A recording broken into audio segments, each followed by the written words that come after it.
Hey Dom, welcome to my channel. It's good to see you, man, after a long time since we had our last discussion. So I hope you are doing well. What's new at your end? Wow. Well, everyone knows I work at VMware, so we're going through some changes right now with Broadcom. But overall, things are good. The market's been crazy, very volatile. But my biggest holdings have been surprising people. Nvidia and Tesla are doing well, and even Palantir's been a little higher than late. So things have been good. Yeah, we'll talk about both Nvidia and Palantir in general. But before we go into that, what do you think? Is this bull trap or it's the start of a bull market? It's a question I have posed to everyone. And to be honest, there are signs for both. And I haven't made up my mind what is this. So would love to listen your view on that. Yeah, I mean, there are definite signs for both. I just think there's too much there's too much correction that still needs to happen from inflation that I think it's a bull trap. Now, do I care? Not really, because my time horizon is 10, 20, 30 years out from now. So, in fact, I'm kind of wishing some of my favorite stocks like Tesla and Nvidia go back down so I can add more, right? So I do think that we're in a bull trap scenario. You even saw it this morning. I mean, you saw Disney cut 7,000 jobs this morning. Yep. Dell cut 5,000 jobs this past week. Actually, I'm sorry, 6,000. So, I mean, you're seeing it all over the place. You're seeing Zoom doing restructuring. One of my larger holdings, Digital Turbine, just had a disastrous earnings, and then Canopy Growth, what started being an individual investing in stocks, is cutting their workforce by 60%. So it's just it's going around everywhere. But I think what you can learn from as an investor in this time that we're in is you want to make sure that you're investing in companies that are proven, but also that have the cash balance and the fiscal responsibility to make it through tough times like this area of inflation. And yes, I think we're already can say we're in a recession.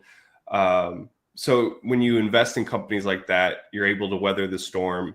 So you either have to have a really big moat and you keep the competition at bay and you control your pricing power, or you have a really good management leadership team and high cash balance, low debt, and you can weather the storm. And I really think those are the two that you need to kind of really look at, and also a company that can continue to innovate, right? That doesn't have to rest on its laurels, because eventually that's going to wait out. That makes sense. I think we'll dig into a little deeper into that. But before, I just want to understand from your part because since you have started investing in individual February stock, this is your 2019. first official. So this is your first official bear market. Well, so I was in index funds for 11 years. So I went through 07 and the 2018. I was just consistently adding in discipline with just investing in the S&P 500. I started individual investing in February of 2019, and actually got my first real experience in volatility and drops with the cannabis market.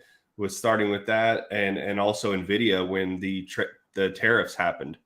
So I think for me, it's just being through that, and then 07, my time horizon's so long. So it's just like, look for those pockets when everyone's saying that things are horrible and it's not going to correct. Because psychologically, when you do see your account go down 60, 70%, it's tough to take on for the first time. And some people who don't understand the market, will sell out or do irrational things. But it's like, once you see a couple of those green days, you realize, okay, like, this will bounce back. Am I in the right companies that will be able to benefit from this bounce back, right?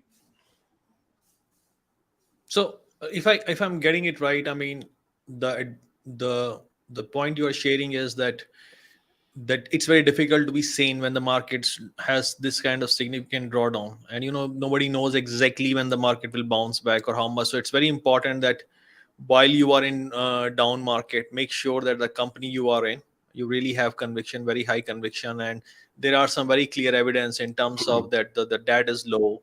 I mean, their revenues are resilient, their Mhm. leadership is committed for the long term growth. So this is the only way, I mean, you can look about. Has anything changed in your investing strategy in last 1.5 year? I mean, because this is Yeah. just not a drawdown. It's been very ruthless drawdown, and like me, you have a very strong growth portfolio. I mean, Oh growth yeah. has It's been all growth. dying It's down pretty much like all at growth. times like 80-90%. So with all this, I mean, like I made subtle changes in my portfolio. Okay. And good or bad, I will only know once the market is back in back up running. But have you made any like subtle changes or very focused changes in your investing in last 1 or 2 years? Yeah, yeah. I have been shrinking the amount of holdings I have. I had more of a Peter Lynch type of approach and having a little bit everywhere. Um, and at some point you get to a point where it's like you might as well just have the S&P 500, right? You can't have too many stocks, and you really have to make sure that you have a concentrated portfolio of high conviction if it is concentrated. So for me, I've been eliminating things that I ask myself, how important is this company really, right? How important, what the services and value and problems it solves, can it be replaced with easy innovation and a newcomer? Or do they have such a grasp on their customer base and a strong financial balance sheet that they're going to continue on? And so I've been eliminating a lot. And I'll just, another stock we haven't mentioned is Mercado Libre. Uh, what a fantastic job that leadership team has done through the pandemic, through the last 3 years of financial volatility through the stock market. They have continued to execute. And also it's a global company spanning multiple countries in Latin America, which has had its own issues from government and politics. And to navigate all that and still putting up almost triple digit growth is phenomenal. So those are the things I'm looking for and saying, they should earn more of my money right now. Mercado Libre is my third biggest holding, but I've become more concentrated. Like Nvidia is 25% of my portfolio now, and I actually can sleep perfectly at night for that. Like for me, that's okay. So I was planning to think it later, okay, but since you have touched the Nvidia, I mean, why do you like Nvidia so much? Because they impact so many different industries, and the leadership team and the culture in that company is unmatched. Maybe Microsoft and a few others. When you look at LinkedIn, Glassdoor, I have friends who work there. Just So you people have stay. friends who are working in Nvidia. Yes, but I don't Okay. talk. You know, I don't talk about what they're doing. But just as far as people say 20 years on average there. Like you look at their CFO, you look at their Nicolette, you look at their leadership team, and people don't leave, right? They move divisions, they change, but there's so much opportunity to stay there for a long-term career. Whether it's IoT, whether it's their automotive division, whether it's their chips, they are impacting AI and they are the first compute as a platform company, right? They're not a semiconductor company. And I think people mislabel that. Now, granted, they started with graphics cards. They then, moved in with supporting the data center and all the different things they've done with semiconductors. But look at what they're doing with the Omniverse and the results that they're doing with digital twins. Similar to some of the things and benefits that Palantir has delivered as well with digital twins. But just in general, I don't see how they're not needed for the next 50 years. Oh, now you're going to get into technical charts. I'm not the person to ask about technical charts. No, don't worry about the technical charts. The technicals are for me only. I mean, the only question I have is, I mean, the stock had such a hot run. So, yes. I mean, like if I have to, I mean, and you know, in this market, it is almost very difficult to actually hold the gains because so what do you think in near term? I mean, is the stock is going to stay on a hot streak, or it has already made a run and then it tries to cool down, maybe come back to somewhere close to its 100 to 100 day moving average? It could cool down. I rarely try to pull in and out of the market, you know, and try because it's just so unpredictable. I mean, something tomorrow could happen and fuel additional, you know, reason for the run to keep going. So I couldn't tell you honestly if it's gonna, you know, crash or continue on. I just know that with their execution, and it's actually prime for a pullback because they're probably going to have a pretty bad earnings considering the economy and what we're seeing with companies slowing down spending and laying people off. They may miss expectations, but I can't predict that. They may also overexceed expectations because the earnings miss that they're expecting is pretty large. So I look at more of the core fundamentals of the company. You know, is the CEO someone that you would want to work for and walk through battle for? And, you know, are they fiscally responsible? I mean, they have over, I think, $12 billion in cash on hand, net after their debt. So I'm not too concerned where I'm more concerned about what Nvidia looks like, you know, 10 years from now. Okay. So, I mean, your long-term view on Nvidia is strong. Yeah. Okay. Yeah. I think I've been through these downturns before. Yeah. So you mentioned about digital turbine also. Tell me the ticker for digital turbine. Let me pull the stock for that. Oh, what is the ticker Mercado Libre? For digital turbine. Oh, digital turbine apps, APPS. That's the ticker. APPS. Yeah. Apps. Okay. Oh yeah, I remember this. Since I didn't invest in it, so I stopped looking at. Wow, man, this thing has been decimated. It's a very volatile stock.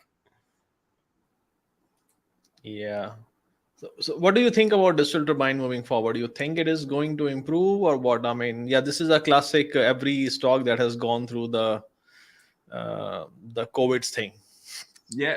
Well, what's interesting about digital turbine is that they, you know, it's a conglomerate of a combination of 4 different companies in some form or fashion that they've built a platform on for advertising,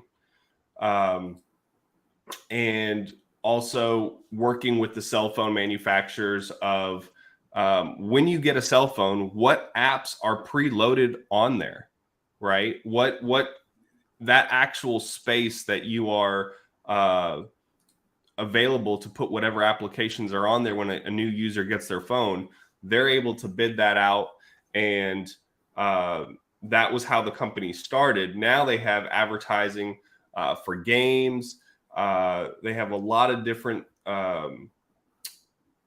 consumer-led advertising for different companies. And we know that advertising people are pulling back. You look at Snap. Snap has not put a good quarter together in quite some time.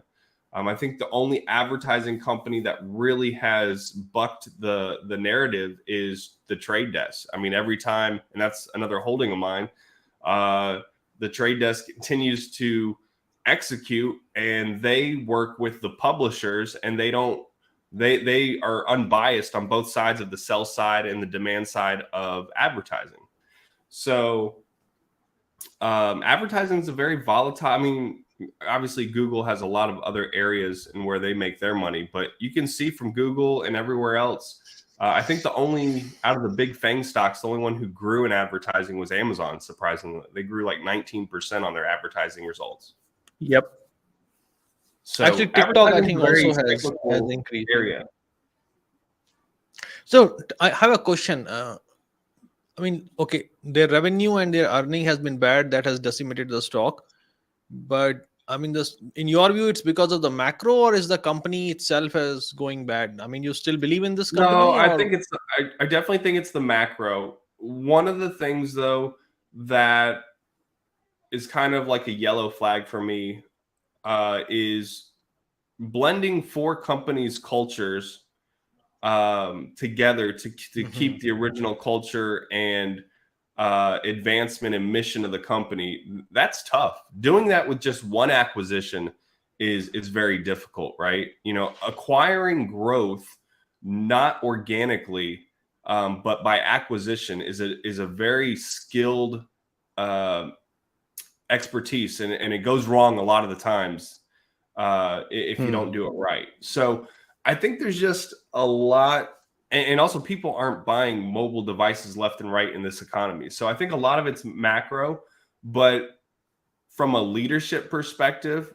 they have a CEO's been there for over 10 years. So he's, definitely been leading through all this. It's just going to be a question of execution.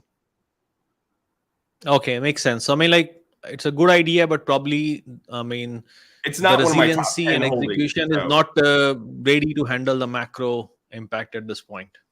yeah. Yeah. No, makes sense. Makes sense. So, that was we were discussing digital turbine just for everybody's And I reference. guess So before I go, let me leave you with one other thought on digital turbine, because this goes for a yeah, yeah, lot of please the go ahead. mid cap and small cap stocks. Do they have a competitive advantage that someone couldn't disrupt very quickly? We've seen Hmm. all the hype with chat GTP and AI. Um, and when I look at a stock like this or other mid cap stocks, um, it's a lot harder to disrupt someone like an Nvidia or a Microsoft, someone who's been established for decades, who has deep enterprise relationships. So you really need to ask yourself, uh, can innovation disrupt this company? Hmm. No, makes sense. I mean, I had a very funny discussion with very senior executive who I mentioned like almost a year back that OpenAI is a real deal, and he laughed at it. And now what happened? He gave me the call back to understand like how they can utilize that in their own business. So I don't know, have you heard this company named DigitalOcean? I am a shareholder. So what do you think of DigitalOcean, man? And then, I'll tell you. I mean, the reason is, I mean, not a shareholder, but as I'm trying to launch my own startup, which is a SaaS startup. Okay, I mean, of course, there are a lot of variables. Do I get the enough funding, and I need to get a team? But so I started connecting with different SaaS builders. Okay, and so I had a meeting with the DigitalOcean team also. So tell me about what do you think of these people? So I like their leadership team first off, and their CEO. They're very fiscally responsible as far as how they invest within the company. Um, they are very focused, or at least have been previously, on the SMB and niche market for those who can't afford to go into AWS's cloud, Azure, uh, you know, and build an entire business off of that, right? Like if I'm starting in the SMB space, I want to start with somewhere where I can have reasonable costs, and they also really help people get started, right? Like you see there on the developer page and about Kubernetes, um, that they're starting to build out more services than just being a hyperscaler or a public cloud offering. They're really spanning the spectrum, and you can see some of the customer feedback there about helping from a developer perspective. But that is a large market. And then why I invested was, they are a very affordable market to a majority of the SMBs in the world, and there are more SMBs than enterprise by far. And Hmm. everyone has to start somewhere. So it's a great building block for developers, and you saw the DigitalOcean Kubernetes as a service there. So yeah, I believe that they're that in between before you get to spending multi-millions of dollars with AWS or Google. So a lot of people who are starting businesses start with DigitalOcean, and they're learning how to retain those customers longer. Makes sense. I'll tell you a funny thing. Like when I was talking to these guys, so I had like few of concern, especially related to CDN. And so they were telling me that since they use Cloudflare, the CDN is better. And like I was thinking like, okay, this company is selling Cloudflare. Okay, I really love when another company is selling another company, because that is telling the strength of that company, that how strong it is, that they don't even know and somebody is selling them.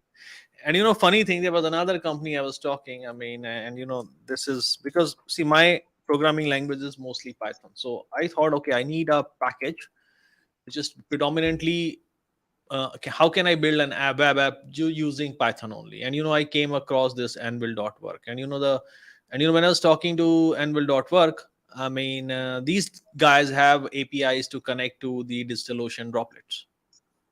So basically, what you build here, you can actually call it there. Okay, so it's funny, but I mean, I mean, I liked so far what I have seen for this company. Okay, have started watching its stock. Okay, and I'll probably try to talk to more of their customers, and let's see how it goes. So before I go for like Palantir, I mean, I want to have a question, and it was question in the comments also. Okay, when we are talking about this bull trap, or whichever way we look, um, where do you see the value, or which stocks? I mean, of course, I have headlined it as tech stocks, but you don't limit yourself to tech. I mean, where do you see value in the market to invest nowadays? Sure. And I do go with the look at, companies. I mean, use the references companies.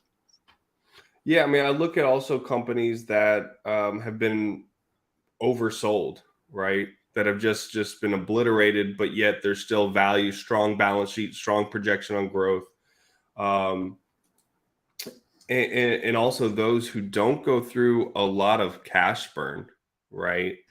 That can weather the storm and come out on top. So, like a good example would be Obselera, a stock that you got me hooked on.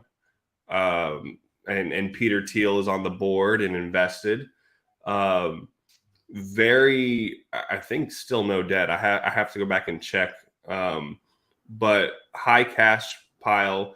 I don't know if you can call them a biotech or whatever you want to call them. They're really a drug discovery company that has a software platform that helps big pharma and little pharma too. They work with all kinds of companies. If And you can't afford them, they are go ahead. real deal. I mean, these people are real deal. I know that.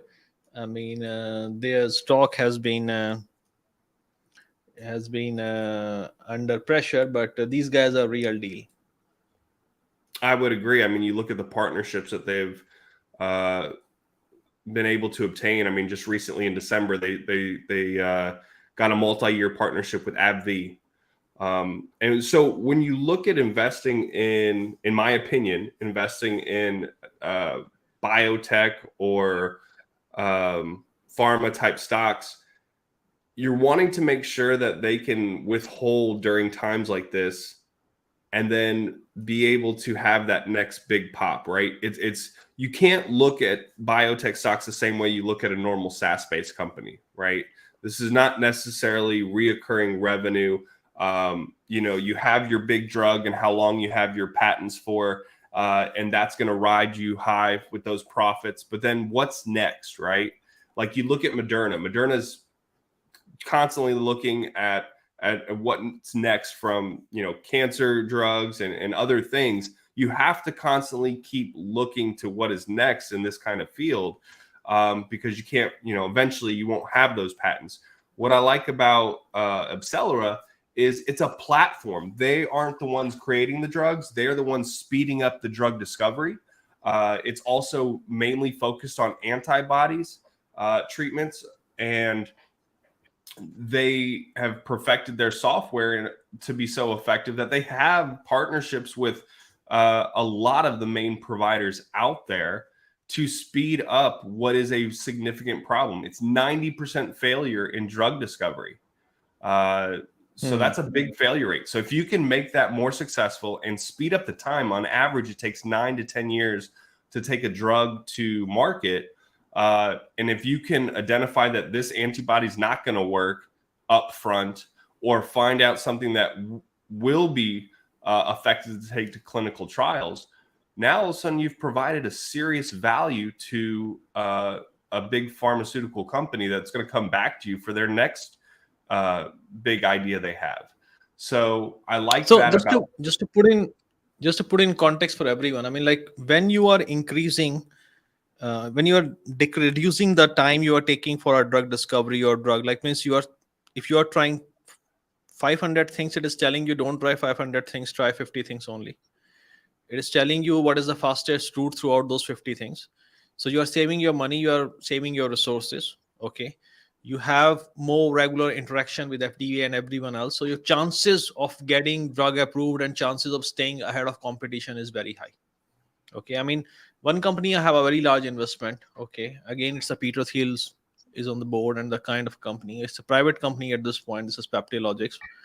Okay. I mean, I hope I'm right. Okay. And again, I mean, like most of the biotech investments I have, I always see this angle of like a drug discovery, AI, machine learning to shorten things up.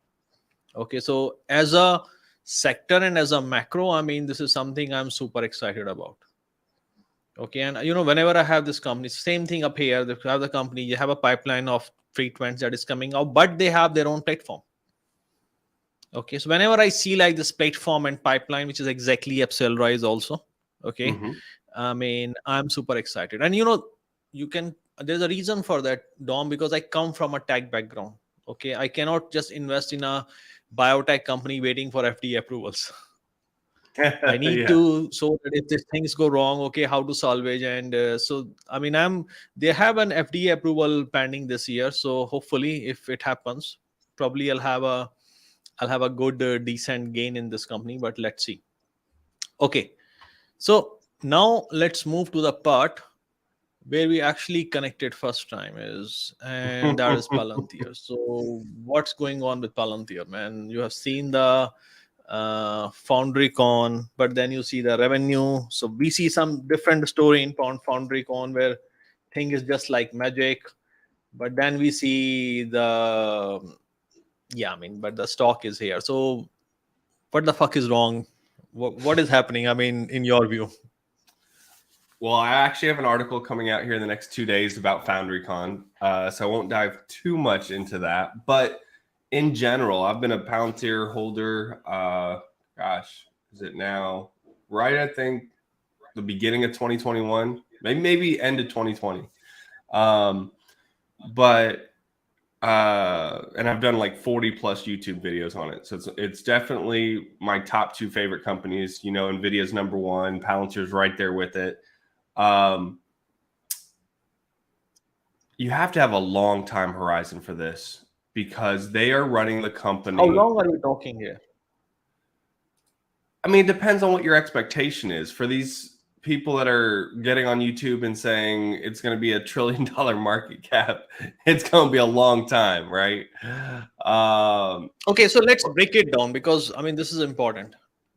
Okay, so this is how I see. I mean, I invest very early stage sometimes. So let's try to break it down for everyone. What will it take to become Palantir a $1 trillion company by 2030? And then we can look back that in order to, I don't think that happens. Or it's just not possible. I don't think it's possible. No. Okay. Yeah, I'm okay. I'm not invested in the stock for that reason. For me personally, if I'm making market beating returns consistently and can eventually retire and just talk about investment as my side thing that I do, and that's what I consider retirement, then I'm happy. So I don't, is it possible that they're going to eventually get there? Sure. But I'm not going to lock down. I mean, they would have to have a lot of things go right by 2030 to to be $1 trillion market cap. I mean, isn't their market cap 17 billion right now? Currently, it is 17 billion. The reason I asked is because you remember like what Shyam said. Shyam said that what AWS was for the developers in 2010s and 2020s, Palantir is going to be same for the enterprise this year. Okay, and just to put in context, like without AWS, we couldn't have seen the rise of Ubers and Airbnb and Netflix. All these companies were literally built over AWS those days. Okay, so in that particular sense, what we are telling is that Palantir to be the AWS, that means companies are going to build their digital business and their digital management and data management on Palantir. Okay, if I have to draw the analogy. And the challenge I see is, in order to do that, first, a lot of people have to know what Palantir is. And in enterprise, there is always this brand reach issue. So one thing is, so the challenge for me is always is like that. You cannot build $1 trillion, let alone even $100 billion company without having a brand reach. That is one. The second is, you don't build $1 trillion company without delivering outsized revenue. So if you are saying I'm doing 30%, yes, 30% is good, 35% is good, but Google didn't become Google with 35%. Okay, Google when it was growing up, or AWS when it was growing up, there were times, that means the growth of the first day in a new month was more than the growth of the whole of the last month. I mean, like, this is what we call like a real exponential growth. Okay, and that's why it was producing these kind of outsized returns. So while we have seen that there have been really exceptional complex solution, high impact solution, just in time, delivered by Palantir, the revenue conversion hasn't seen that kind of uptick. Okay, so at the end of the day, when I see Palantir, I do not see, I mean, like I say, I have seen product. I know what it can do. I know what industrial people are struggling in different domains and different silos. Okay. The challenge I see is that their growth is kind of kept by themselves. So for example, like if I have to take the case of snow, like I said, that snow growth is kept by the growth of market. Okay, they want to sell more things. I mean, people are asking, okay, we bought this, what else you are selling it with? In case of Palantir, I mean, they go and they sell, people say, I mean, what this company does. So there is a different mechanism up here. Okay, I mean, you have other kind of companies also, like for example, you can have C3AI. Okay, I mean, if you see one of their presentations, they say we do the work like 100 companies are doing, and when you talk about their revenue is nothing compared to any of those companies. Okay, so there is like all kind of narrative that floats. So there are companies which have oversold themselves, and in case of Palantir, I see this is a company which has heavily undersold itself. Okay, so I would agree. I think there's several reasons for that too. Yeah. So one of the thing is, like, you have to go for juggler. You have to go very aggressive and ruthlessly for revenue. At some point of time, you have to deliver outsized revenue. Okay, your free cash flow should be good enough so that you can really, at some point of time, you have to start reducing your SBC quite significantly. I mean, I'm not saying in terms of dollar value. I'm saying in terms of percentage value, because if your stock is too down, your SBC for the same dollar value is too high. Okay, you have to be aggressive. You cannot be defensive all the time. I think there are times when the company gets too defensive. Okay, until and unless they sort it out.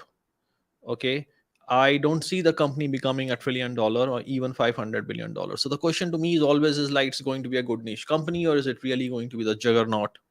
Okay, the reason I'm invested in it is for a long time is because I don't see this company going as a failure. This company is very critical cog in the US government infrastructure, in the digital. So this company is critical for the US success. So this company is not going to go fail. This company doesn't have any debt. They generate significant cash flow to sustain their operations. Their product is pretty exceptional. So at some point of time, one day or other, they will figure out their go-to-market and execution as well. That's my idea is. Okay. even if they don't get it right. My understanding is that in several, whichever way you want to do valuation, and valuation is subjective to everyone's privy, I think it will still be a good stock for me to print covered calls for next 5-6 years if it doesn't happen. So that's my opinion on the stock. Yeah, I mean, I would agree with everything you said there, and I think you have to look at where they're at now. Like, they didn't have a sales force 2 years ago, right? This is a company that literally had their CEO traveling, visiting companies as the sales guy, working with the U.S. government and all the three-letter agencies, and was positioning the platform, right? So they had this great product that was built on security first principles at the most secure level, winning some of the most difficult customers like the military, and holding those customers. And they were private for 17 years. Now you look back and they're going after the commercial space since 2017, and they're just now learning how to market themselves and build out a sales organization, which they're still trying to figure out, right? Like, they now are at I wonder if they watch some of our videos, because they're doing a lot of things we said they should have been doing. They were at CES this year, right? Consumer Electronics Show. They now are sponsoring sporting events. I was traveling in the airport and saw Ferrari Palantir advertisement. They're now doing commercials on TV.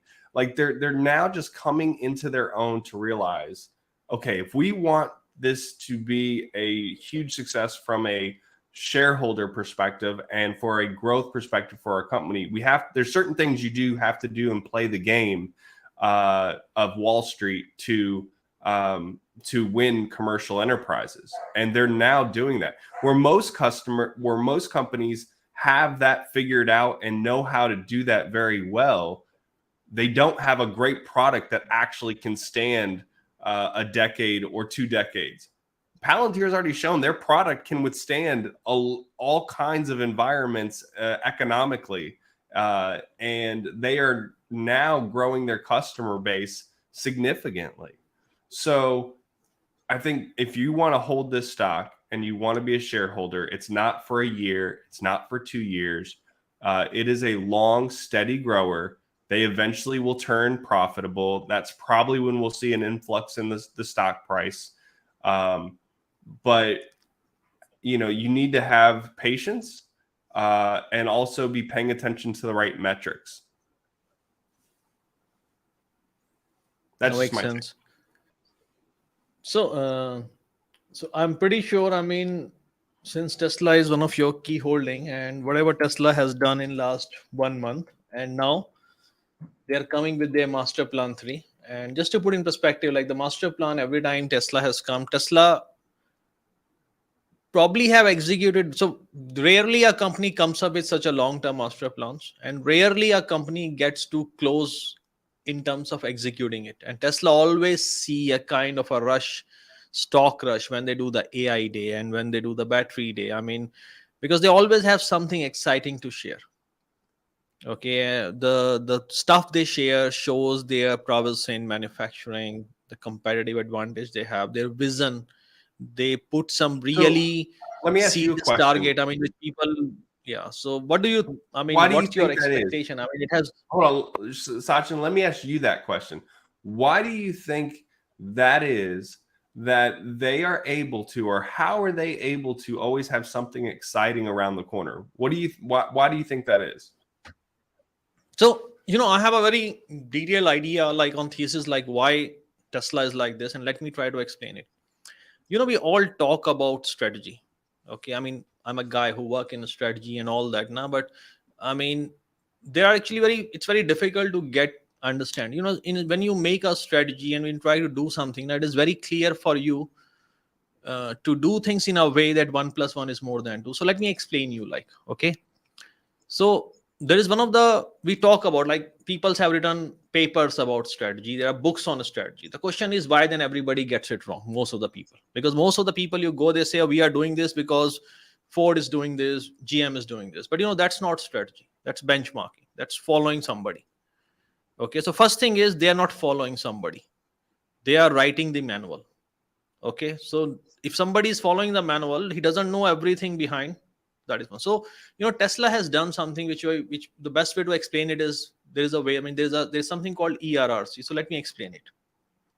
So you want to build a differentiation, and there are several frameworks for that. So if I have to take Tesla, Tesla use the framework called ERRC. So what is ERRC? ERRC is eliminate. That means you are going to eliminate things in your company that everybody else does it. It's a norm in the industry.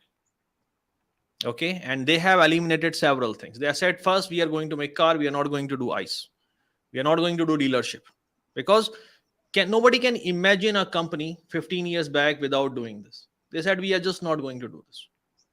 So they created something which everybody else is not doing.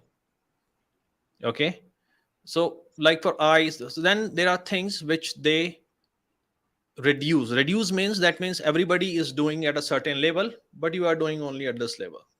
That means, okay, you don't have to go to a dealership, you can book online. Okay, that means what is happening is they are doing something which is below at times than everybody else. Okay, a lot of people will say, I would want to go, I want to touch the vehicle, talk to the person. Okay, eliminate was you are not doing things which everybody else is doing. So you already started differentiating. Then there are things you raise. That means whatever everybody else is doing, you are doing better than that. So in this particular case, the raise was performance. Their safety rating was high. Okay, they are doing their performance of cars was always. I mean, they can beat a lot of ICE cars when it comes on performance. Then the last part comes is create. That means you start doing things which nobody else is doing. You're vertically integrated. You are doing superchargers. You are doing over-the-air updates. So suddenly what has happened is that you, with the eliminate and reduce, you moved away from everyone else. And then you build things which nobody else was doing. So this is what we call like, so suddenly what happens that you open yourself to a market which never existed before.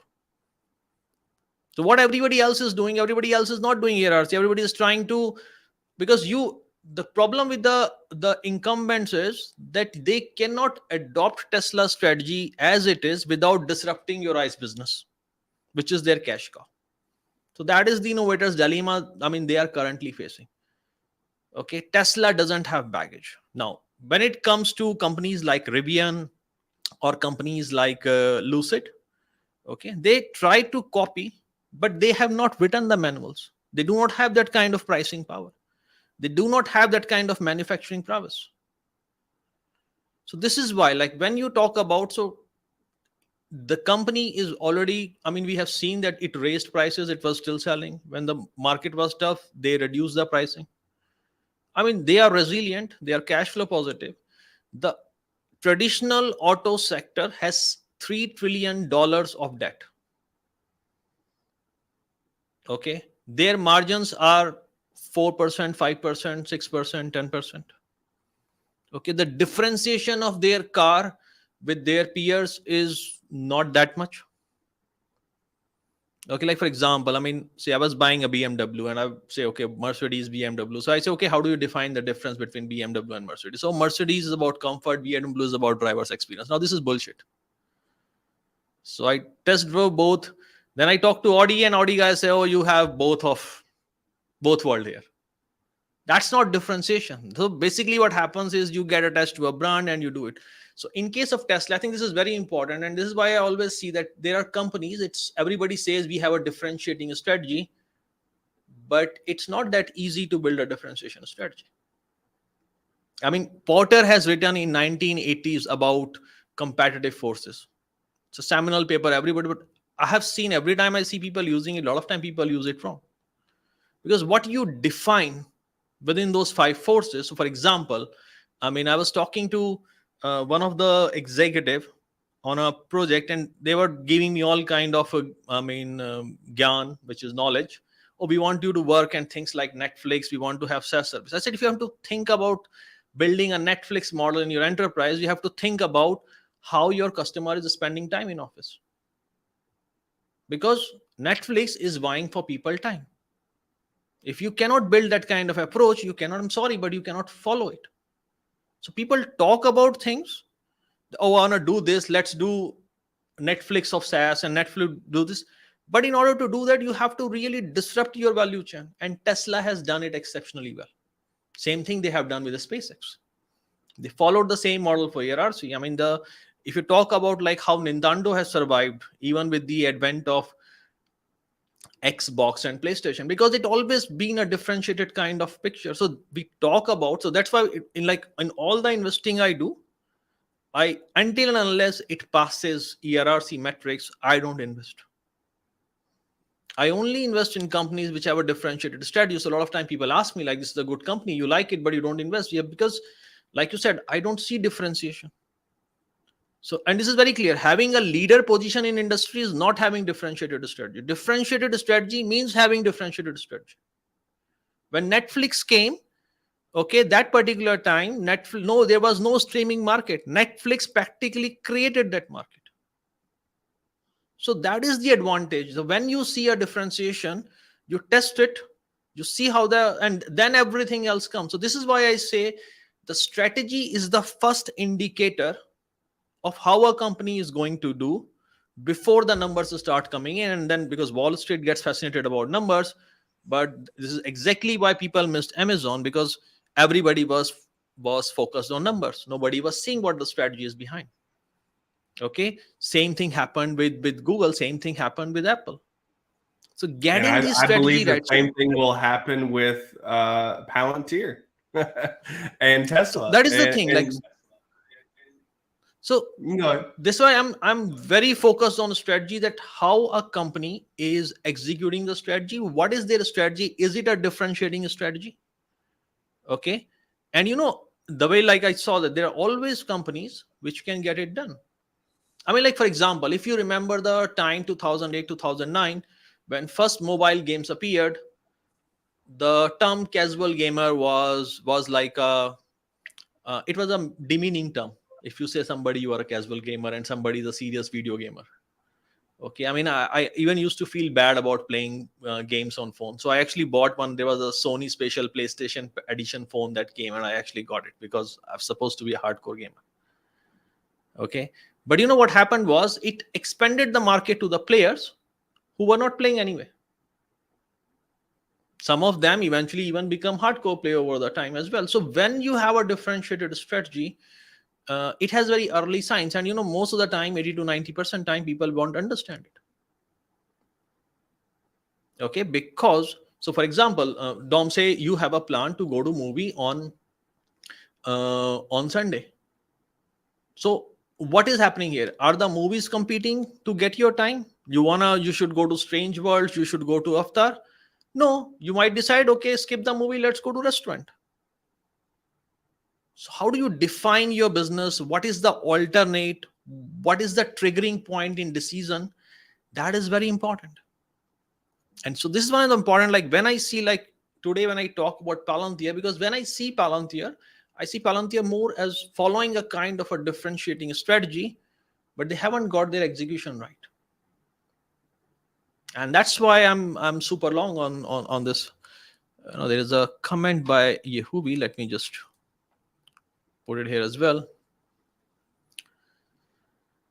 Yeah, I mean, so that's the thing. I mean, this is one of the reasons I like Tesla a lot. Okay, I mean, of course, like between Tesla and SpaceX, at some point I decided to move all of my Tesla money to SpaceX because I believed it's going to be one of the most resilient, and the entry barriers in SpaceX is going to be far bigger than the Tesla has. Okay, back to you, man. Yeah. I mean, you said it very well. I would sum it up with just saying, I prefer to invest in companies that are differentiating themselves, that are thinking differently and innovating. And when you look at Tesla, Palantir, and Nvidia, my three, and even Mercado Libre, from a retail online perspective, execution is there, fiscal responsibility, and the ability to be willing to fail and learn from those failures, and continuing to have the ability to innovate and change. So when you look at a lot of these companies out there, you have to ask yourself, what else can they do, right? Like you can't price in the different things that Tesla has the potential of doing from an energy perspective, from a technology perspective, from a software subscription perspective. Like they have the best talent from an AI perspective and just in general. And they're really one of the best manufacturing companies in the world with how they've designed and done this. And as you were talking about doing things differently, we don't need 5 million components, right? We don't need to have 5 million options for our customers. They will be okay with 3 really cool car options in different options within the car. So being willing to innovate, do things differently, and you have to have really good company culture and leadership and keep those people there in order to have a long-standing trajectory to be able to really show growth and be one of those behemoth, multi-billion-dollar companies.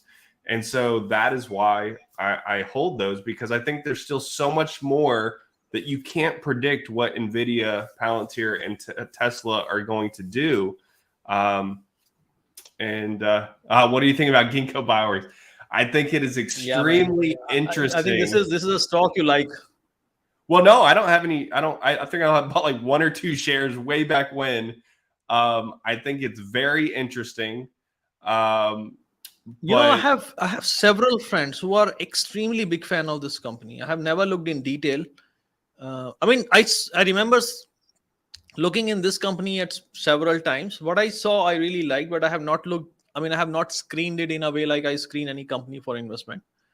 But this is a stock. It's out of my area of expertise, and so I would rather put my funds towards something that's closer to software as a service, like Palantir or Nvidia. But I do think it's a very interesting company that could redefine how things are made in a lot of areas. But it's definitely outside of my comfort zone of expertise. I know some very there are guys I talk about biotech investments. Okay, because there are sometimes things I don't understand. There was this company invested for peptides, so I want to understand what are peptides and what they do. So I talk to these guys. So a lot of these people are actually very, very positive about what this company is doing. But like the case of any biotech company, it's an FDA approvals and. But yeah, this is some company I'll definitely start spending more time.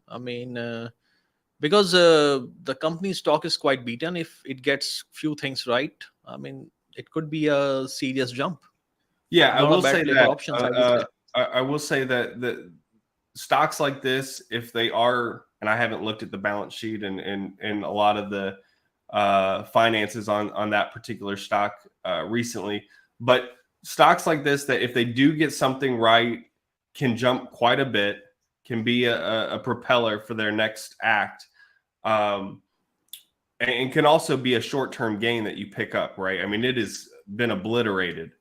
But for me, I do have to have an area of confidence that I have an area of expertise or at least can do enough homework to where I feel confident on it. So definitely I'll look into it more because it is very, very beaten down. But that's not always a reason to invest in a stock. Call that out. There's a lot of stocks that went down for a reason and were exposed. So yeah, know yourself as an investor. Something like this, like versus a CRISPR. Well, CRISPR has 0 debt, tons of cash on the balance sheet. Invented the CRISPR technology. Feel a little more confident in that. Proven leadership is still there. So just make sure you know what you own, know yourself, know your time horizon, and you're the only one who's going to know what your end goal is for your finances. 3.7 billion for a 500 million revenue is not bad, but the company is still burning money. Yeah. No, I think it looks good, man. At least it warrants more discussion. So for the next time, we'll do some homework for the fans, and we'll look at that. I see Invite is another one that people are putting tickers on. Looks like it's a kind of a darling for Kathy Woods. Oh yeah, I remember. Yeah. I mean, she was quite Yeah. big. I mean, it is Yeah. one of her major And themes. it is one of those things. If you get, if you hit it right on one of those big bets, it cancels out all of the losses. So definitely something to consider. But this is not financial advice. This is just for entertainment. So no financial advice, guys. But I mean, when I see like stocks like this, I mean, there is no point buying options in these kind of stocks actually, because stock itself, the unit price of stock itself is so low. So when you buy a stock option on this, you're already uh, committing for a timeline. So my understanding is you take a small position and you just leave it. I would agree with that. And yeah, because buying a stock is actually more expensive on these kind of companies than actually taking the stock itself. But yeah, I mean, in that particular case, you really have to believe in this one. So anything else you want to cover in terms of investing? Any question you have for me, Dom? Yeah, I would just, with these last 5 minutes, I'd love to hear your take on. I've been struggling with thinking about Microsoft, and I have, a position in Microsoft, not a massive one, but hedging the bets of a Palantir or something else that's a mid cap and could be really great, or could not, turn out to be market beating, and having more of a bigger stake in Microsoft, just as I think they're going to continue to be successful. Great leadership team, great execution. And you can't predict what they're going to innovate next or copy. Sometimes they're just really good. I'll prefer copy with Microsoft than innovate. Yeah. I would agree with that. But you can't deny, though, their ability to copy and package it enough to be good enough and make profits off of it. No, I mean, that's exactly. I mean, I have said it previously several times. Microsoft is the biggest commoditizer of technology. They take anything, they'll make a shit version of it, and they'll give you at a dirt cheap or free that you may not like it, but you will use it. I think that's pretty much what they have done with MS Teams. See, Microsoft is the fastest growing cloud. Okay, and this is what people misses sometime, and a lot of time that if you see Microsoft growth or Google growth or Amazon growth for last 4 or 5 years, it is mostly coming from enterprise side. Okay, so a lot of time people say that enterprise SaaS cannot have $1 trillion companies. I said it's not exactly right. Okay, now when we talk about like ChatGPT, you saw like when the ChatGPT came, it kind of sent a cat among pigeon in Google. I mean, they were forced to do things because investors are asking it. Until now, Google was pretty much dictating the lifeline and the timeline and the roadmap of AI. Okay, in 2024 we'll do this, 26 we'll do this, and then the OpenAI came, and it has changed the game. And Microsoft got on board and said, "Hey, you know what? We're going to put a whole bunch of billions of dollars on this so we can make sure." Yeah, so I mean, this is what Satya is. Satya is quite smart. I mean, you have to bat on the right horses at time, and he has done it. And Microsoft has nothing to lose. So when they started against AWS, they had nothing to lose. Google was already in the market. They came late, so they went aggressive. Same here. Nobody used Bing, in a manner of saying. Okay. I mean, people have started using Microsoft Edge over the time, but I mean, people who are nerdy, they still stick with nerdy things, and Edge is not nerdy.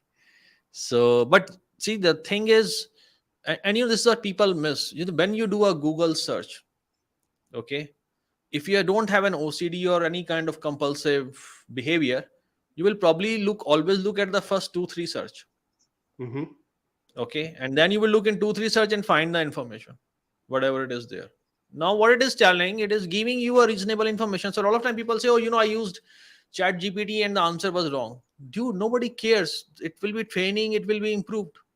If you get a paste search and you find an answer, what is the guarantee that answer is right? Mm-hmm. See, people attention span is very different today. I like Okay. what the comment, I can't pronounce the name here, Yehuvi said, and I apologize for butchering the name. I'm scared that Microsoft thinks it's too big to fail. Pride goes before fall. I would have said that about, and I still think that's a concern, but I would have said that about Microsoft when Gates was running it. But I feel like Satya Nadella, I he's not agree. resting on laurels. I think he's No. hungry to be the I think ultimate that is company. the only difference between Satya Nadella and Bammer and Gates. So, Yeah. when, if you have, because I have lived through the 90s, those days Microsoft was doing anything and everything to ensure that no company should become as big as they are. So their worst nightmare in those days was any company becoming bigger than them. And during the time when Bammer was there, the Google came in, the Amazon came in, then Apple bounced back. Okay, Oracle became quite big. Facebook came and became big. So that's what we call like the time between the 2002 to 2014. We say there's a lost decade of Microsoft. So Microsoft has actually seen it firsthand that this leadership you have is very ephemeral if you are not right. Mm-hmm. Okay, Yeah. so I'm pretty certain. Like, I think this is why Satya managed to turn the company around, because he's very much aware of the fact. Yeah. Will I Google would agree with manage to that. make it? Uh, yeah, Well, and I I think. think just for exactly that point, I don't know if Google's going to make it because I'm not sold on their leadership. I'm not sold on. They're so big and they're so diverse in so many things. There is an advantage to be said about having small teams execute, and that's one of the reasons why I'm so bullish on Palantir, because they are so engineering focused and they empower their people so much to drive results with these projects and customers. With Google, I still don't know what Google's ultimate vision is. Like, they're so dispersed. They have so many good businesses. Like, if there's any business that should just be broken up and would benefit from it, it would be Google. Like, imagine just YouTube in general being a company. You got YouTube TV, Yeah, you got, you know what does that make sense? no, it makes sense. The challenge I see with Google is following. Google has not been challenged in their core market for a very long time. Mm-hmm. Okay, so what happens? So this is one of the important part here is, today we are talking about Chat GPT 3, Bard AI. Next year there will be Chat GPT 4. Mm-hmm. The next year there will be Chat GPT 5. By 2030 there will be Chat GPT 12, 13. So things are gonna exponentially scale from here. So once you lose the leadership position, you always play catching up game. Mm-hmm. Okay, and that's the challenge with Google has not done it for a very long time, and when Google has tried it, they failed miserably. What they happened with Google Plus and several other examples. Okay, so Google has not shown this kind of resiliency and getting the market. Like, for example, when AWS was coming up, so think about this part. There is Amazon, which is an e-commerce company, and they are building AWS. Until that time, a lot of people never considered Amazon as a tech company. Okay, and that particular time, a lot of people thought, okay, now the cloud market is acceptable. And there was a very famous article in 2008, and it said that Google will rule this world. And Google is a serious player, but it is no way ruling that world. So my challenge for me is, and this is where we need to see actually how good Sundar Pichai is, that can they turn it around. They have a position of strength. Can they productize it? They have a market. If they deploy, it can reach to so many people fast. So can they do it in time, and can they do it with the same buzz? And at the end of the day, when we talk about AI, the better product will win. Okay, same thing what happened with the search engines. Like when the Google came in and Google was better, everything else collapsed. So in this case, like the product that is better, that will eventually win. It's pretty much okay. I don't know about Twitter. I mean, I definitely think Twitter will improve with Elon, but I how mean, I much can and just tell what you will since he's happen? taken on, I've enjoyed Twitter a lot more. There's a lot more features. Um, I Yeah, don't know I don't know what will happen with the company from a financial standpoint. But if there's anyone who could turn it around, with the right people, if they're bought in on staying there and the right innovation, I mean, I don't know how Elon does it. I don't know how I have no clue how he runs all these different companies and doesn't just like collapse. Like the energy he must have, I just don't know how he runs on very little sleep. no, so here is my hypothesis. When you run too many things, the reason what happens is you're able to do it because in your mind you are doing only one thing. So there is some common thread somewhere that connects behind it. That's why you are able to multitask thing very easily. Like for example, so think about an entrepreneur. Entrepreneur is doing 20 things in their company, but in their mind, they are only trying to run this company and scale it up. So all of different things Elon is doing. I mean, there is a link somewhere which connects everything to him, and that's the only reason he managed to keep that kind of energy. And that's an hypothesis I have. I don't know it's right or wrong, but this is how I think about it. Okay. So I think that's all from Yeah, my side. Dom, anything else you yeah. wanna pick? I think that's a good way to end it. And I would just say, obviously this is not investing advice, but what we've learned, you and me as investors, is to know yourself, know what your goals are. Why am I investing money in companies? Like is it retirement? Is it, what is the goal that I'm looking for? What is my time horizon? What is my risk tolerance? And before I even get any on that, like, are my personal finances, like, am I treating it with the same amount of attention? Because as we've seen in the job market, this has been a very volatile time. So I would just say you can beat the market with doing your homework and investing in the right companies and learning this. And if you don't have the time for that, that's what index funds are for. I was in index funds for over a decade, and it did great for me, you know. Um, but you have to be willing to also lose if you're going to do individual stocks. And unfortunately, I've had my fair share of learning lessons, and I'm sure you have too. I agree. I mean, and my philosophy is very simple, Dom. I don't try to beat the market. So the way I see that my investing and where the market is, so when you say about like beating the market, we talk about market returns. And you know what happens? Like market is giving 8% and you have done 40% that year. So it Mm-hmm. gives you a false belief that you are 5x ahead. And you start getting, this thing can play on your emotional. My understanding is at that particular point at 40%, I think, did I capture the opportunity or there is more opportunity out there? So I never try. I mean, I used to do it like, and most of my mistakes happen and large mistakes when I thought like, okay, I'm doing better than market. So my understanding is always like I always take my positions as very individual and I never compare my returns to market because I'm not looking what market is giving me. I'm not looking what five But times of market. ultimately, I would think you'd want to make more money than what you would have made just putting it in an index fund. I mean, ultimately, the reason you're No, in that's what I space say. like, That's what I say because I mean that's the idea because like once you unplug yourself with this thinking, okay, you really dig into and everyone is different. So this is how I do it, okay, because normally what happens is like because if you have so let me give you an example like okay when so you go like I work in an industrial sector and a lot of time companies say oh, we are in the top 1 percentile of our sector. And I see a lot of benchmarking. I have spent time means a lot of time I say like major capital project was one of the area and they say oh we are in the top 1%. I said when the whole sector itself is bad, how does it make difference to be in the 1%? right? So when you are getting like a market returns and all, because market return is a composer of a lot of things. It's the weight of the companies and a lot of trash is inside it out there, and you start filtering it out. Okay.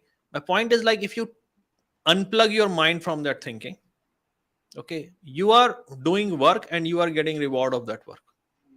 and you are learning lessons when you are making mistakes and you are deploying it. So the moment you move away your returns in relative to what market is doing, okay, I think it's a better way to look at it. At least that's what I have seen in my way.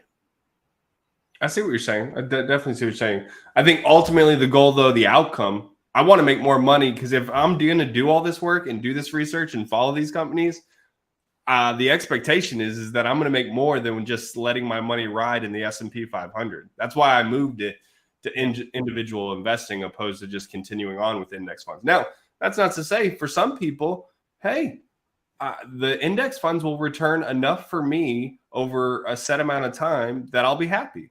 And that's good. You know, everyone, like you said, investing is a personal decision, and everyone is uniquely in a different circumstance and situation. And that's the beauty of it. So we'll leave it there, and I look forward to the next time for sure. I'll leave you, man. NHS deal, I think I'll cover the NHS deal during our weekend. Palantir, but it's a bit in a soup at this point. The way things are playing it out, I'm not waiting too much on what happens with this deal. My focus will be how much Palantir cranks more in the US commercial space for now. Yep, and customer growth. I want to see. I want to keep seeing a lot more logos obtained. No, I mean, specs. Yeah, I mean, it didn't pan out as we all believed. I think they might have got some revenue in 2-3 years, probably equity ban, but at this point, yeah, I think they are in deep red territory. So I think it's fair that everybody is skeptical of the exponential growth at this time, as a company as a whole, and their investment in SPAC system. I'm with you on this one, man.